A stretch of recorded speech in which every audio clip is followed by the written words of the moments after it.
Magic Overtime with Dante and Galante is brought to you by Tobacco Free Florida. The clock is down to 12, and Anderson stole the ball. Hardaway picks it up, 2-on-1. Penny bounce pass to Grant. He dunks it. 6.2 seconds to go. Nick Anderson stole the ball. Nick Anderson stole the ball from Michael Jordan. Okay, Nick. Is that okay? I can get you one more. Kick it. From our Magic Studios in Orlando, Florida, this is Magic Overtime with Dante and Galante. And welcome everyone to Magic Overtime with Dante and Galante. I am Dante. This, of course, is Galante. And the man on the end is Orlando Magic legend Nick Anderson, 10 years with the Orlando Magic. He is the leading scorer in Magic history and maybe the orchestrator of the biggest play in Orlando Magic history. Do you still have David Steele follow you around and yell that into your ear? Because I would. Well, I tell him all the time, I need some more. I need some more. One more. Dante thinks that should be your ringtone when you're driving around Absolutely. town. Hey, if I can get a hold to that, I would love to have that on my ringtone. That's a good idea. That is a good idea. I'm going to look for that. Well, I know one guy that can make that happen. He's Mad Dog back in the control room. Mad Dog, how are you? Good, guys. I'm pretty fired up. It's Christmas time. We got a big holiday homestand we're on. We got the Christmas Day game. Yep. And we're selling holiday plans, too. So I'm very fired up. And you've got a Santa hat 3 sizes too big. I got this from Mrs. Mad Dog. Early Christmas present from Mrs. Mad Dog, and we're ready to go. I like the way you have it over your headphones, too. You like that? Yeah. It looks pretty good, doesn't Looks it? pretty good. Sexy, right? That's good look. That's a And good look. it looks real hot. I know it does, Nick. I know. It does. It looks a little warm. All right, speaking of looks, Yeah. Nick, you were in the league for 10, 12, 15 years. Seems like I don't know how many years you were in the league. 13 of them. 13 years good you were years. in the NBA. Now, there were a lot of hairstyles that went on through that 13-year span. We want to take a look at some of them if we can. Let's Let's go ahead start and with look. the first one. Okay. This Nick, is early on, Nick. so, Nick, what is that one? What does that look like? That's what you call the high top fade. Okay. You know, you shave it around the sides and Yep. and you round it off. You leave a little bit on top. That's a miniature afro. All right. Doesn't look as good on George. No, I tried the high top fade back in '93 and it didn't work out for me. But let's go to the next one. Let's check out this one. Then you went just flat out bald. Okay. Well, I think that's a better look for me. I agree. Yeah, a better look. It's good look. Yeah. Meaner. You look a little meaner, a little good Sleeker. looking, You're yeah. more Sleeker out there. aerodynamic. Yeah, and it also lets me show my definitions. George doesn't know what that means No, either. I All right, don't. what's the next look? We got another one there. That's something that you guys shouldn't be showing. Nick, we call this one the midlife crisis. Yeah, That's that's the midlife crisis. something was really going bad at that time.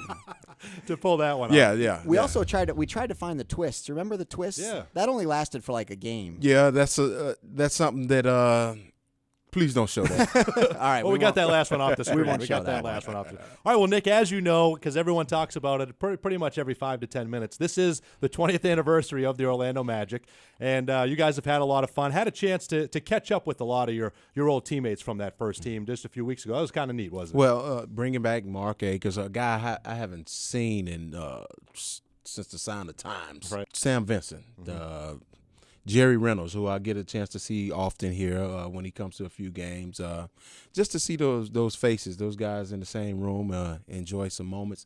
And a guy that meant a whole lot to me personally, that was Sidney Green. Yeah. Was a mentor to me, and I mean, on the court and off the court, showed me the ropes. Great guy. I miss those guys, and it was great to be in the same room with them again. Now, Nick, we had a little fun at your expense with the looks, and it was all in good fun. But now we're going to have a little fun with your teammates. You didn't realize Scott Skiles was here. Skiles, Mark Akers, and Jeff Turner got together before at half court before the Orlando Magic's opening night game, and we do have a picture of those three. That's them back then. That's them back in the day. And they We were got a Oh picture my of- goodness! Oh, Yeah, that's I those guess three. time flies and it waits on no one. That's true. You mentioned Mark Akers right off the bat. And if we can take a look at the monitor, Mark Akers, when you played with him, this is the Mark Akers that you remember, Nick, correct? Yeah. Okay. Now, here's the Mark Akers you saw a couple weeks ago. How about that? Well, that's a good look. There's nothing wrong with that. Oh, Mark Akers. And you mentioned Sam Vincent. So Sam Vincent, when you played with him, Sam Vincent Look at now. that little mustache. Oh, Sam. Yeah. Well, how about Jeff Turner? You played with Jeff Turner back in the day. Of course, Jeff was in the studio the other day. Remember what Jeff looks like right? Little Whoa, Jeff whoa, Turner whoa. now. Now, did you know that he aged that much? I mean, I didn't. Now, that's just flat out just mean, wrong. and that's not our That's doing. That's wrong. the guys back No, in that's the back Mad in the Dog. control. Mad Dog's gonna get a beating for that one. Hey, that's a bad look there. That's not a good look. That's a look that I'm worried, I'm disgusted, I'm stressed. I'm horrified. I have a huge forehead. All right, and lastly, we've got one more. We've got Scott Skiles, who you played with back in the day. Now Scott Skiles now. That's what Oh. you guys used to call him, though, Chucky. right? Little Chucky. He was gritty. He was tough. Didn't take anything. Can anybody out here check me? The night the 30 assists. Did that feel funny hearing that come out of his body? Well, Scott just was a tough, gritty guy. He would say anything on the floor. Everybody thought because of his size that you could just do what you wanted to the guy, but that wasn't the case. He would stand up to anybody. I don't care if you were 7 foot or 6 foot. He stood up to you, and that's what I liked about Scott Skiles. And that includes Shaq, right? Oh, yeah. Wasn't there an instance where Yeah, it Shaq was an and instance. him got into Oh it? boy, was it? Oh, was it? After a Laker loss in Los Angeles, the next day we practiced, and Scott felt that the big fella wasn't giving his all in practice, and Scott Skiles decided, hey, this is the time right now that I'm gonna try the big fella. But How'd that work out for him? not good. Not so good. All right, Nick, we're going to go to some emails here. We got an email from Susan in Altamont Springs. She wants to know who was the meanest player you ever played against. The meanest player. Meanest player And now in you the played NBA. against a lot of mean guys. The guy that scared me the most, Yeah. Sure, let's go with that one. Rick Mahorn.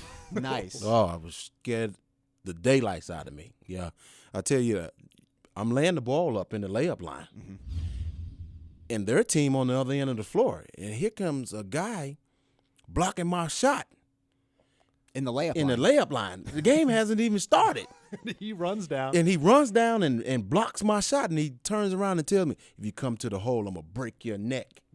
And I'm looking at him, and I'm shivering. And the game hasn't even started. The game hasn't even started. I want to call security.